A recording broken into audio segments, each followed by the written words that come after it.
শিবাজি বাবু তার বাবা মনোরঞ্জন বাবু নিজেই গেছে। আমি সেই জন্য শিবাজি ভাইকে ফোন করি নাই, কিন্তু আমি একাধিকবার ফোন করেছি আমাদের রাজেশ মাহাতো, তুমি থাকবে, তোমার কমিটি যেন থাকে।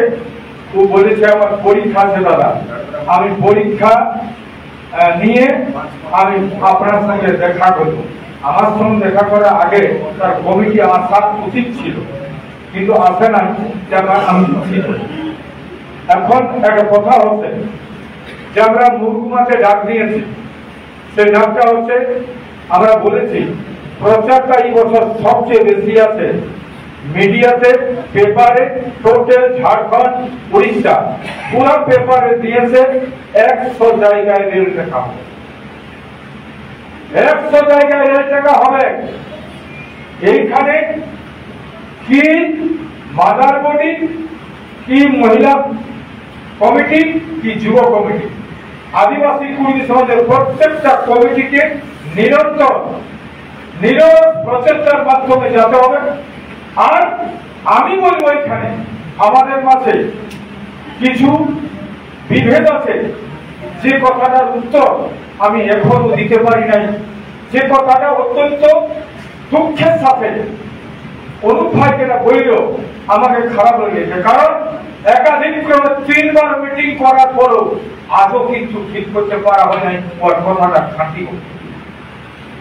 এইখানে আমাদের এই কমিটিতেও বলে নাই, বাঁকুড়া কমিটিও বলে নাই। আমি যখন নেতৃত্বে সর্বাধিক নেতৃত্বে সর্বময় নেতৃত্বে আমি আছি, তাদের মানা দরকার ছিল। অজিত যখন বলেছেন যে অনুপ ঢুকেছে আমরা মাইনে নিলি, কিন্তু এখনো কমিটি মাইনে নিতে পারে না। আমার কাছে বক্তব্য রেখে বলা হয়েছে অত্যন্ত বেদনাদায়ক। আজকে বাঁকুড়ার জেলা কমিটিকে ইন্ডিভিজুয়ালি আমি রিকোয়েস্ট করেছিলাম তোমরা এইখানে আসলে, কেউ আসে না। আজকে তুহিনকে বলা হয়েছে, তুহিন এখানে এলো না। উচিত মাত্র তোমার নেতৃত্বে তুমি যদি মনে করো আদিবাসী কর্মী সমাজ, তোমার কি আসা উচিত নয়? আজকে কেন এলো না? তরুণকে বলেছি, তরুণ বলেছেন দাদা আমি যাবো, কেউ চাই না। তরুণ এসেছে, তরুণ পরিচালনা করছে এখানে। মনে রাখবে নেতৃত্বের যোগ্যতা যদি থাকে মানুষ কিন্তু আসবে কে, আর সারিদ্র যদি মানুষের কাছে থাকে সে সম্মান কিন্তু পাবে কে।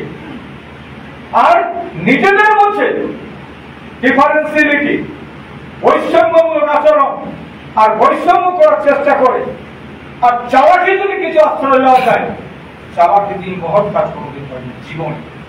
অজিত মাত্র জানে নাই কোনদিন চালাকি করতে জানে, সারা জীবন লড়েছি, লড়াই করব, এবং আমি মনে করি আগামী দিনে লড়াই করে ইতিহাস তৈরি করব এবং কুর্মীকে টেস্টি করে ছাড়ব। যে যাবেন না সে যাবেন না, যে যাবেন না সে যাবেন না, কোনো ক্ষতি নাই, আমি লড়াই করব। যে ডাক্তার আছে, ডাক্তার হচ্ছে পরিষ্কার কথা, সবাই জানে পুরুলিয়া হচ্ছে কুর্মীদের সবচেয়ে সংখ্যাগরিষ্ঠ একটা জেলা।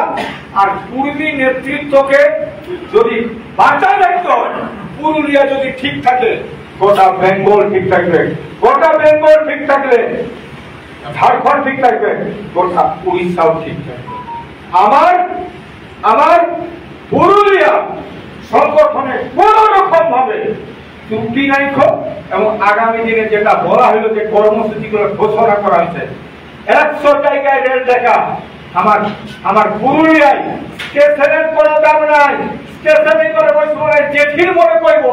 আর 7 দিন আগে আমরা গোপন নিরূপণ করে দিব কোথায় কোথায় ছেলেরা বসবে। পরিষ্কার বলে রাখি, বেঙ্গলে তো 26-এ ভোট হচ্ছে, 26-এ ভোট হচ্ছে, আর ঘোষিত কর্মসূচির উপর কারো কোন রকম ভাবে কোন রকম ভাবে পজিশন আর কোন রকম সেই অ্যাটিটিউডে সরকার থাকতে পারবে না। এটা আমরা পলিটিক্সটা বুঝি।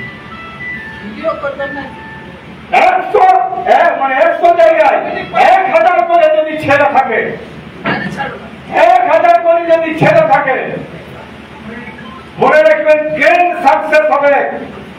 গ্র্যান্ড সাকসেস সরকারকে ঝুঁকতে হবে। কেউ যদি মনে করেন যে আমাদের একটা মাস্টার মশাই যেটা বলল এইটাই কি শেষ, কোনটা শেষ কেউ কিন্তু জানে নাই।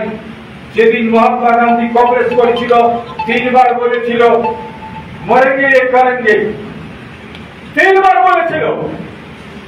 আচ্ছা, ভগৎ সিংহের মতো নেতৃত্ব আমরা আর পাই নাই, সে মারা গেছে, শহীদ হয়ে গেছে।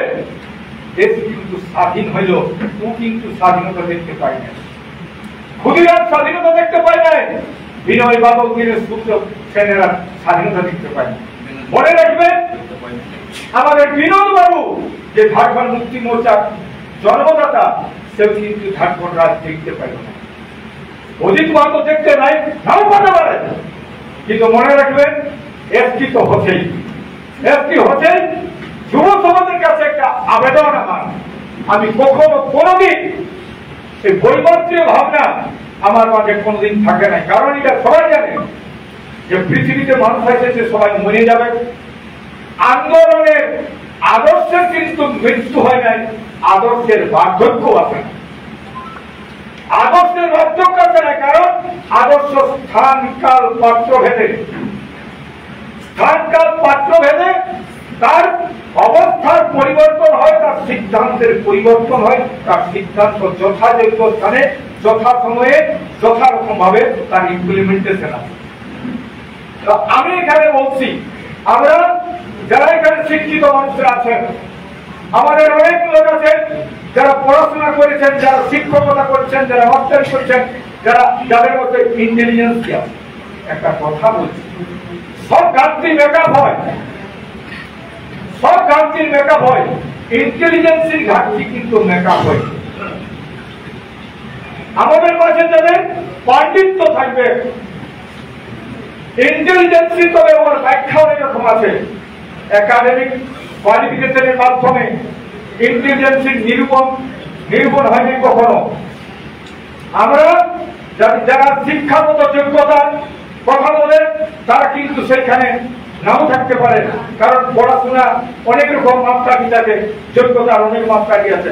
আমাকে বলেছে দাদা আপনি কিছু তো নেতা তৈরি করে যান। শুনুন, এখানে একটা কথা বলি, কমিটি প্রেসিডেন্ট হয়, কমিটির সেক্রেটারি বানানো যায়, কমিটির চিফ অ্যাডভাইজার বানানো যায়, লিডার বানানো যায়। আমার ছেলে আমার ফেলে দেওয়া সম্পত্তি, জমি, টাকা পয়সা সবকিছু ঘর বাড়ি পাবে, অজিত মাহাতো নেতা করে দিতে পারবে না আমার ছেলে। এটা কেউ ভাববে না যে অজিত বাবু তার কাউকে তৈরি করে দিয়ে যাবে। আন্দোলনের মাঝেই কিন্তু তৈরি হয়, আন্দোলনের মুভমেন্ট যখন তৈরি হয়, প্রফেশনাল রেভলিউশনারি ফোর্স আপনিই তৈরি হয়। গায়ে ফুটবল খেলার টিম থাকলে, নিরন্তর খেলাধুলা করলে এটিম বিটিম সিটিম তৈরি হয়। সিটিমের ছেলে বিটিম চলে যায়, বিটিমের ছেলে এটিমে চলে যায়। তেমনি লিডার তৈরি হয়ে যায় তখনই আন্দোলনের মাঝে। তো বলুন, কর্মী আন্দোলনের আমাদের যারা ছিল বয়োজ্যেষ্ঠ, আমাদের শতদল মাহাতো, আমাদের রামেশ্বর মাহাতো, কি বসরিয়া শ্রীপদ বসরিয়া মারা গেছে, লক্ষ্মীকান্ত পুত্র বাইচে আছে রাঁচিতে আমাদের শশীভূষণ কারওয়ার। ওরা কিন্তু ঘরের ভিতরে মিটিং করতো। আমি বলেছি যেদিন নামলি অজিত মাহাতোর নেতৃত্বে যেদিন ছেলেরা তৈরি হলো, আমি বললাম পলিটিক্স করবো না, I shall not do politics, but like a political party, we shall do our work. আমরা কিন্তু রাজনীতি করব না, রাজনীতির মতো করে আন্দোলনটা করব। তার জন্য শহর থেকে রেল থেকে ডিগ্রি থেকে সারান অথবা হরগুম থেকে কলকাতা, মাহুরগড়ে দিল্লি এই আন্দোলন কেউ কি কবু করেছেন? মাস্টার মশাই একটা কথা বলল, কি বলল? বলছে আমরা এসটি দিতে না পাইলেও এসটির কথাটা কিন্তু চুলহা তোয়ালে সারা ভারতবর্ষে একটা জাতীয় আন্দোলন করছে। এটা তো কমখানি কথা না। আর কবে শুরু হয়েছে? উনি 5 বছর বললেন, 5 বছর না, শুরু হয়েছে 2015। 2015 কোথা ছিল? দুর্গুর ময়দানে শুরু হয়েছে। আমরা নেগাচারির মাধ্যমে শুরু করেছি। কে একটা বলবেন এখানে নেগাচারি না করলে হবে না? শুনুন, আমার জীবনটাই নেগাচারির সঙ্গে জড়িত আছে। একটা মানুষকে দেখে তার চলা বলা, তার দৃষ্টিভঙ্গি দেখেই তো মানুষ তাকে লোকে চিনবে বা তার সঙ্গে চলবে। 2004 সালে আমার স্ত্রী মারা যায় ক্যান্সার। 2004 কি নেগাচারি ছিল? বলুন, 2004 ছিল? তাহলে 2004 আমার স্ত্রী ব্রাহ্মণ বঞ্চিত কুরবানি মতে তখন কি করে করল? এই সাধু ছিল, আমার লোক ফলোয়ার্সরা সবাই যাচ্ছিল সেদিন। আমার স্ত্রী মানে মারা যায় তখন সবাই 2004 সালে।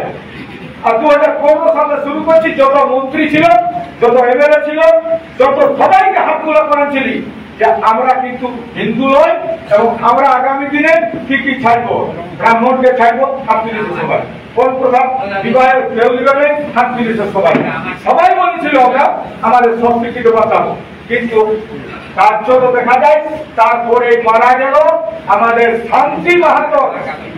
শান্তিরাম মাহাতোর ভাই মারা গেল। আমি এক গাড়ি লোক পাঠালি আর ওকে বললি যে আপনি বলুন আপনার ভাইয়ের কাজটা যেন আমাদের কুরবানি মতে হয়। বলছে নাই পারবি। তো আমাদের আজকে বলবো ডিউ টু পলিটিক্যাল ডিভিশন, রাজনৈতিক বিভাজনের শিকার কর্মীরা আজকে অজিত মাহাতোর কাজটা হচ্ছে কি করে ছিনাই আনবো। প্রত্যেকটা রাজনৈতিক দলের কাছ থেকে যদি কর্মীরা জানতে পারছে আমরা কিন্তু সবচেয়ে বেশি মহত্ব এবং গুরুত্ব দিই রাজনৈতিক দল। আজকে আমরা বলবো চূড়ামণি মাহাতো এখানে টিএমসি করছে, আজকে শ্রীকান্ত টিএমসি করছে, আরো কেউ টিএমসি করছে, আরো কেউ সিপিএম করছে, আরো কেউ বিজেপি করছে, আরো কেউ কংগ্রেস করছে। কর্মীরা কিন্তু পার্টি থেকে বেশি গুরুত্ব দেয়, নিজের জাতি সত্তার কথা কেউ বলে না। তো মনে রাখবেন ইন্ডিভিজুয়ালিটি, অর্থাৎ আপনার ব্যক্তি সত্তাকে বাঁচান যদি না রাখে আপনি কোনোদিন পাইবেন না কিছু করতে। ব্যক্তি সত্তা না থাকলে আপনাকে চির গোলামে পরিণত হবে। এবং হায়ার ক্লাস যারা উচ্চবর্ণীয় তারা সব সময় চেষ্টা করে, কারণ আমরা সবাই জানি ভারতবর্ষের সবাই জানি few percent or 3% are leading the country, are running the country, আর আমরা কিন্তু কিছু লোক আমরা ওরা নেতৃত্ব দেয়, আমরা চলি। তাহলে মেজর লোককে চালাতে 15% লোকের 85% লোকের নেতৃত্ব দিচ্ছে। আমরা কর্মীরা এখানে কেউ টিএমসি করি, কেউ বিজেপি করি, কেউ কংগ্রেস করি, কেউ সিপিএম সত্যিকারের বলুন। এবং আমরা যারা পরিচালনা করেন, আমরা কোন রাজনৈতিক দলে চ্যালেঞ্জ করে বলবো ওই দলটাই পলিসি মেকিং এ কোন কর্মীরা নাই। কোন রাজনৈতিক দলে কর্মীরা আজও পলিসি মেকিং এ যেতে পারে নাই। আমরা একটা মেজর কমিটির লোক, যারা মেজর কমিটির লোক যাদের প্রতিনিধিত্ব করার মূল্য নাই, সেই দলটা করার দাম থাকে নাই, তাকে চির গোলামে পরিণত হতে হবে। আজ আমরা গোলামে পরিণত হয়েছি, হয়েছি।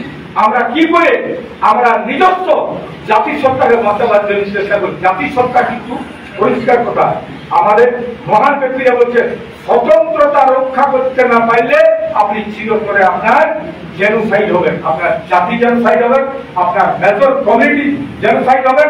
আর genocide not an event, but it is a process. প্রসেসের মাধ্যমে কিন্তু আপনি জেনোসাইড খতম হয়ে যাবেন।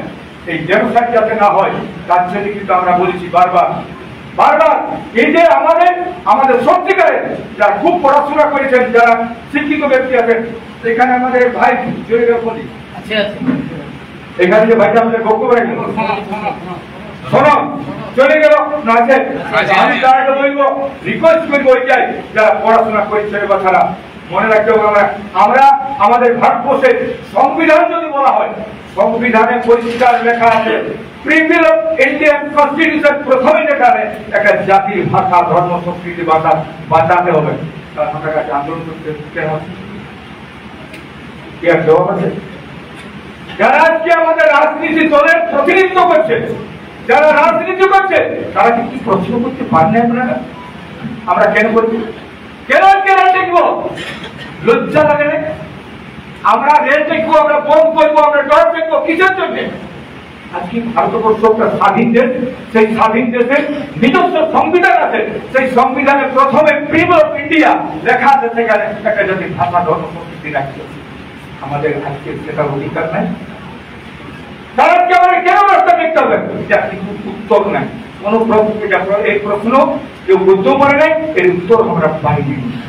তাহলে আমরা যেমন আমাদের সংবিধানে পরিষ্কার যে মৌলিক অধিকার, অধিকার দুরকম থাকে, একটা জেনারেল মানে যে লিগ্যাল রাইট, আর একটা কনস্টিটিউশনাল। একটা মৌলিক অধিকার, একটা সাধারণ অধিকার। সাধারণ অধিকার যেটা বলা হয় কমন বা legal right always protected and enforced by ordinary law. ভারতবর্ষের অর্ডিনারি লয়ের মাধ্যমে আমাদের রাইট সুরক্ষিত হয় এবং এনফোর্স হয়। আর যেটা কনস্টিটিউশনাল রাইট মৌলিক অধিকার অলওয়েজ কিন্তু protected and guaranteed by constitution. আমাদের অধিকারটা কনস্টিটিউশনাল রাইট, কিন্তু আজকে আমাদেরকে ডেভেলপ না করতে সরকার সবসময় করা চাহে যে জনগণকে এইভাবে দাসত্বে রাখতে হবে, দাসত্ব যেন আমরা পাই, আর দাসত্ব করে রাখা যায়, এইটাই কিন্তু আজকে প্রচেষ্টা। ভারতবর্ষে অত্যন্ত দুঃখের সঙ্গে বলতে এখানে তো কেউ বিজেপি সাপোর্টার আছেন, কেউ জেপি সাপোর্টার আছেন, কেউ অনেক রকম সাপোর্টার থাকতে পারে। আমি এখানে রাজনীতি করছি না, রাজনীতির কথাও বলছি না। মনে রাখুন, যেদিন ভারতবর্ষে রাম মন্দির প্রতিষ্ঠা হইল, সেদিন কিন্তু ওপেন বলা হয়েছিল, প্রধানমন্ত্রীর মতো লোকে বলেছিল যে রাম পাথরে, সবাই জানেন রামের মূর্তিটা ছিল পাথরের মূর্তি, সেই পাথরের মূর্তিতে কি করা হবে? প্রাণ প্রতিষ্ঠা করা হবে।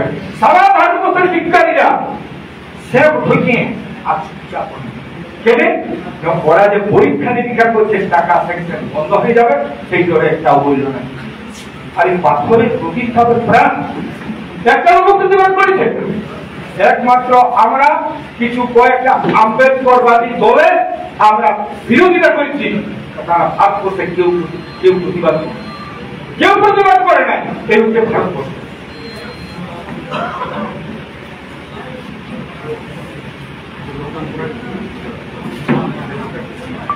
এখন আমরা পরিষ্কার কথা, আমরাকে যথেষ্ট ভাবে প্রচারের দরকার।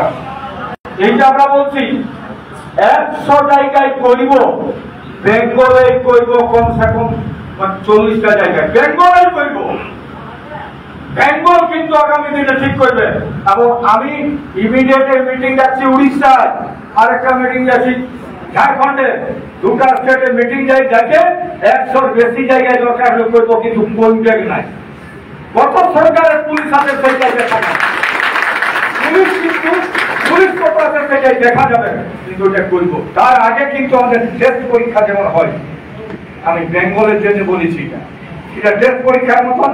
যেমন একটা কথা বলা হয়েছে যে প্রত্যেকটা জেলায়, আমাদের পূর্বী অধ্যুষিত জেলায় আমরা কি করব, প্রথম হচ্ছে আগামী 25শে মার্চ, যেটা আমাদের অনুপ ভাই বলে দিল, আগামী 25শে মার্চ প্রত্যেকটা জায়গায় জমি বড় স্পর্শকাতর জিনিস, জমি জায়গায় স্পর্শকাতর জিনিস।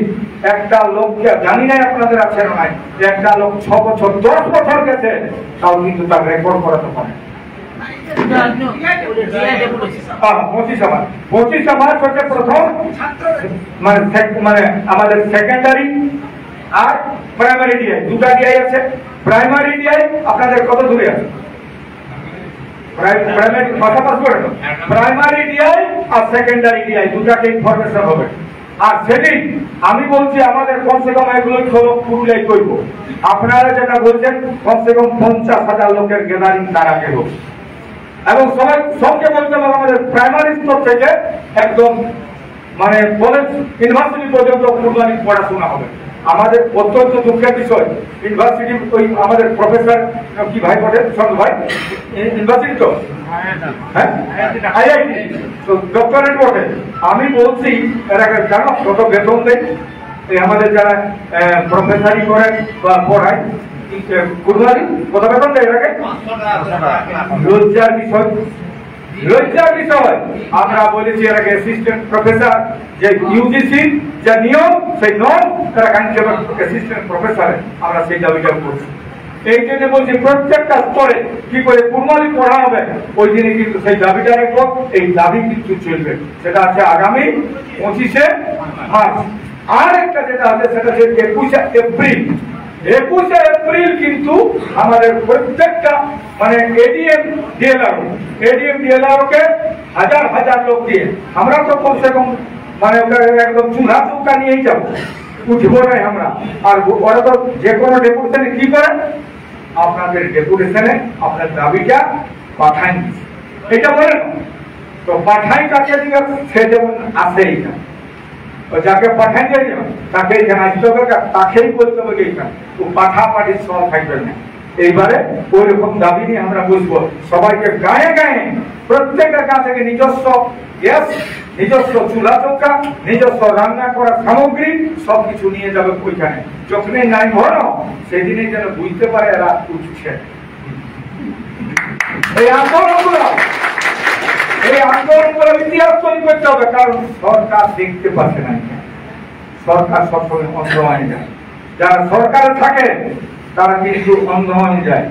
আরেকটা কথা আছে যারা বিরোধী তারা আজকে তারা কোনো কর্মসূচি দিতে পারছে না। বা আমরা আগামী দিনে এই দুটা কর্মসূচি আর তার সঙ্গে অনুরোধ কোন গায়ে যেন বাদ না থাকে যে কমিটি গঠন হইল না। প্রত্যেকটা গায়ে কমিটি গঠন হবে, সেই কমিটি কিন্তু একদম জেলা কমিটির কাছে সমস্ত কাগজ কলম আসবে।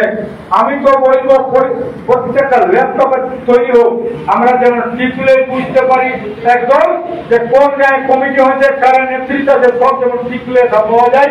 ঝাড়গ্রাম জেলা অমুক অঞ্চল অমুক ব্লক সব জায়গায় যায় সারা। এখানে আমাদের একা যদি 1500 ভোটার নাই মিলেও তো 1500 না আছে না আমাদের ঝাড়গ্রাম জেলা, পশ্চিম মেদিনীপুর জেলা, বাঁকুড়া জেলা মিলেও তো 1500 মিলে যাবে। কেন বলবেন 749টা গায়ে কিন্তু কমিটি নিব, ঠিক আছে না? হবে না বলুন? ঠিক করে বলুন।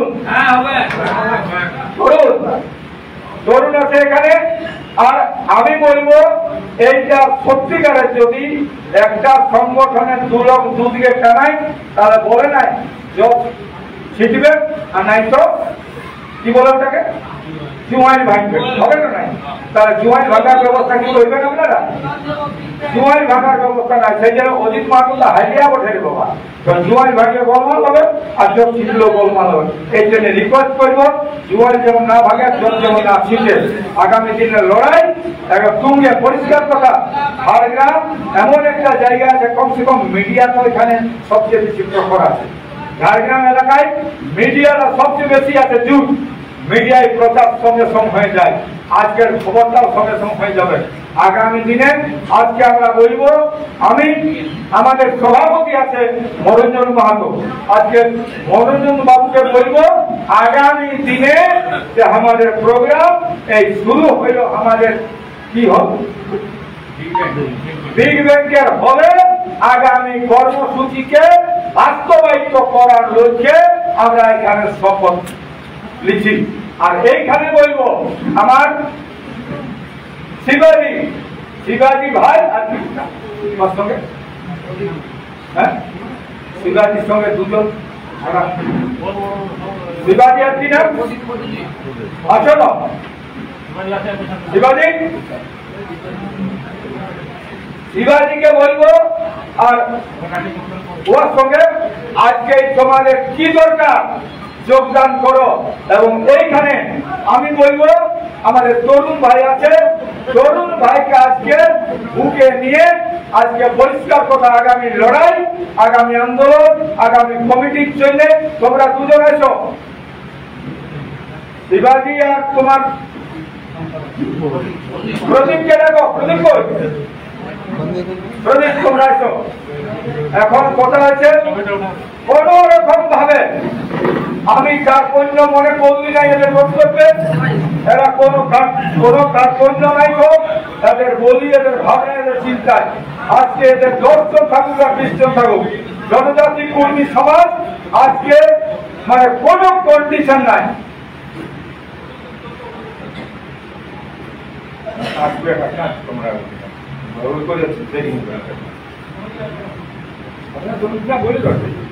আজকে আমরা বলবো কোন কন্ডিশন না রাখে আদিবাসী কর্মী সমাজ। আরে আমি তো বলবো আমাদের তো কম বয়স বটে, শিবাজি বটে না নয়, আমাদের তো কম বয়স বটে মানে অনুপের, আমাদের তো কম বয়স বটে তরুণের, তোমরাই নেতৃত্ব দিবে না। নদীর মা তো কাছেই রয়েছে, অজিত মাত্র কি দম আছে, অজিত মাত্র কত বড় মানে আছে। আমার বয়স হয়ে গেছে 74, যেমন আমাদের কি বলে মনোরঞ্জন বয়স হচ্ছে 82, 82। আজকে আমার অত্যন্ত পুরানো জন লোক আছে যে একসঙ্গে আমরা আন্দোলন করেছি। আমার অমিয় সাহু, আমার ঝাড়খণ্ড মুক্তি মোর্চার, উনি এখানে যারা সভাপতি ছিলেন, উনি আজকে পাশে আছেন। তার বয়স হয়েছে এখন 86 বছর বয়স। সে দেখা করতে এসেছে আমার সঙ্গে, ওই এতদিনের পরিচয়টা ভুলে নাই। অজিত বাবু এসেছে, অনন্ত খবর দিয়েছে, আজ দেখা করতে এসেছে, আমি তাকে ধন্যবাদ জানাচ্ছি। আমি বলবো এখানে আজকে আমাদের যেন এই নিরলস প্রচেষ্টা, আমার যেমন আজকে অনুপ ভাই যেমন বলল, বড় দুঃখ ক্ষোভের সঙ্গে বলল যে কথাগুলো, এই ক্ষোভ আর দুঃখ যেন না থাকে। পরিষ্কার কথা, আগামী দিনে প্রত্যেকটা গ্রামে কমিটি গঠনের মাধ্যমে আমাদের কি করে সমস্ত গ্রামে যাওয়া যায়, আগামী দিনে আন্দোলনটা মানুষের কাছে কি করে নিয়ে যায়। এবং দুটা ডেট আপনারা মনে করেন, 25 মার্চ, আর এটা হচ্ছে 21 মার্চ হচ্ছে একদম মানে গ্রামে গ্রামে, অর্থাৎ প্রাথমিক থেকে মাধ্যমিক, উচ্চ মাধ্যমিক, কলেজ পর্যন্ত কি করে পূর্ণালি পড়ানো হবে তার দাবি নিয়ে। আর একটা হচ্ছে 21 এপ্রিল আমাদের জমি সংক্রান্ত বিষয়টা, যে স্পর্শকাতর বিষয়, আজ বহু রকম ঝামেলায় বসে আছে, একটা জায়গায় আমাদের জমি তো নিজের হবে কে, কিন্তু ওই জমিটার পয়সা নিচ্ছে লাখ লাখ টাকা। একটা গায়ে খবর হলো 50 লক্ষ টাকা দিয়েছে বিএলআর অফিসে, একটা গায়ে 50 লক্ষ টাকা। নিজের জমিটা, বাপের জমিটা নিতে তো হবে কে, কিন্তু ওইভাবে ভুলাই না নিয়ে লোকের ভাবে দিচ্ছে। এইরকম দুর্নীতি চলছে।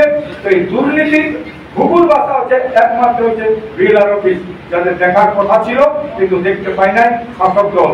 আমরা আদিবাসী কর্মী সমাজ এটা করার কথা নয়, কিন্তু কেউ বলে নাই, কেউ করে নাই বলেই আজকে আদিবাসী কর্মী সমাজ এটাকে আমরা দেখছি এবং এটা টেস্ট পরীক্ষা মনে করছি। আগামী দিনে যে 20 সেপ্টেম্বরকে ঘোষণা করতে করতে মনে করবেন এক কথায় এ করবো, তার আগের জন্য প্রত্যেকটা জায়গায় কমিটি গঠন হয়, তার প্রমাণ হবে আমাদের এই 25 এবং 25 মার্চ এবং 21 এপ্রিল। আর এখানে আমি বলবো আগামী দিনে, যেমন গতকাল আমাদের ছিল, গতকাল কি ছিল 21 ফেব্রুয়ারি আমাদের আন্তর্জাতিক ভাষা দিবস আমরা পালন করেছি গোটা পুরুলিয়া জেলায় সব জায়গায়। এখানে বোধহয় ভয় নাই, এখানে গত যে আমাদের যেটা পশ্চিমবঙ্গ সরকার আমাদের বাঙালি ভাষাকে যেদিন নাম স্বীকৃতি দিয়েছে সেই জায়গা বোধহয় পালন করা হয়েছে, ওটাও ঠিক আছে। কিন্তু আমাদের সব জায়গা একই প্রসেসে যদি একটা সংগঠন না চলে তাহলে কিন্তু আগামী দিনে সেটা খারাপ। তো আমি বলবো আমাদের একটা প্রসেসের জন্য সংগঠন চলতে পারে, তার জন্য আমি বলেছি।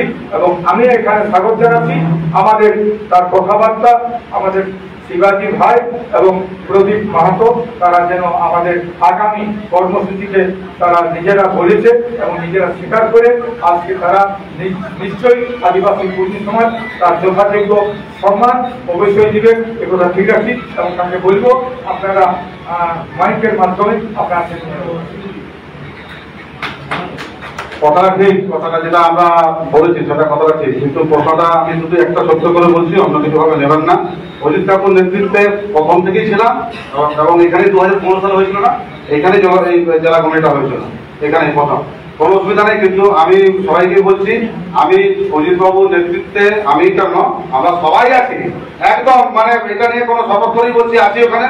শুধু একটু অনুরোধ দিচ্ছি আমাকে, আমি আজকে মেন্টাল ইনফরমেশন হয়েছিলাম আমি কোনো কিছু, আমার কমিটিটাকে এখন আমি ভাঙতে পারিনি অন্য কারণে, কিন্তু এখন একদম কন্টিনিউ আদিবাসী কর্মী সমাজের যা যা প্রোগ্রাম হবে, যেমন যেমন প্রোগ্রাম হবে, যেখানে যেখানে প্রোগ্রাম হবে, সব কিছুতে অল টাইম যেমন যেমন আমরা এখানে আদিবাসী সমাজ অল টাইম যেভাবে বলবে যখন বলবে আমরা সবসময় আছি। আর কিছুদিনের মধ্যেই আমি বলে দিচ্ছি যে আমরা ওটা ভেঙে দেওয়ার চেষ্টা আছি, আর একটু 2 থেকে 3 দিন সময় লাগবে আমাদের, যেটাই আমরা করে দেবো সফল করে দিয়ে আমি সেখান থেকে প্রেস মিট করে বলে দেবো যে আজকে যেমন যেমন যা যা বলা আর কি। আর আজ থেকে একটু বলছি, আদিবাসী কর্মী সমাজ একদম তিল, মানে যতদিন না এসটি হচ্ছে ততদিন পর্যন্ত আদিবাসী কর্মী সমাজ যে লড়াই থাকবে, আমি সেই লড়াই অঙ্গাঙ্গি ভাবে জড়িত থাকবো এখানের সাথে, এটা আপনার সঙ্গে সবার সামনে বলছি। আমি শিবাজি কথাটার সঙ্গে এটা মিল নাই, বুঝলেন?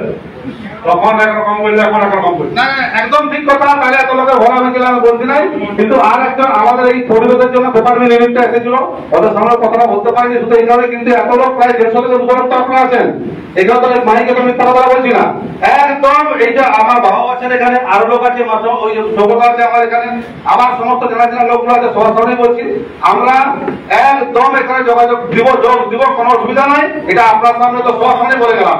শুধু আমি এইটুকু বলছি, আমার শুধু এটা নয়, আরো সবাইকে আনার চেষ্টাও করছি, যত রকম সংগঠন যত আছে সবাই জায়গায় তলায় আনবো, পাঠতলায় যে সবাই আমরা একসঙ্গে লড়াই করবো, এবং অভিনবন নেতৃত্বে আন্দোলনটা হবে। এখন গোটা ভারতের মধ্যে জুড়ে হবে, যতগুলো রাজ্য আছে সমস্ত রাজ্যগুলোতে অভিনবন নেতৃত্বেই হবে, সেটা আমিও মেনে নিয়েছি। আর আগামী দিনে যারা যারা আছে তারাও মানবে। শুধু আমাকে 2 দিন সময় দিই, অনেক টু আর দরকার নেই আমাদের, আমি ভেঙে দিয়ে ঠিক আছে, ওটা দায়িত্ব রইল শিবাজির দায়িত্ব রইল। পরবর্তীতে আমি প্রেস মিট করে মানে 2 দিনের মধ্যে করবে, কথাটা বলল না, আমরা ভালো আছি, সবাই ছিলবে 2 দিনের মধ্যেই করবে, না করলে 3 দিনের মধ্যে। এরপর আমি কতগুলো কথা বলছি, পরে মাস্টার আছেন, আমার কাছে একটা বই আছে, এই বইটা হচ্ছে নাম হচ্ছে বইটা, এটা ডিকশনারি বটে। এই ডিকশনারিটা হচ্ছে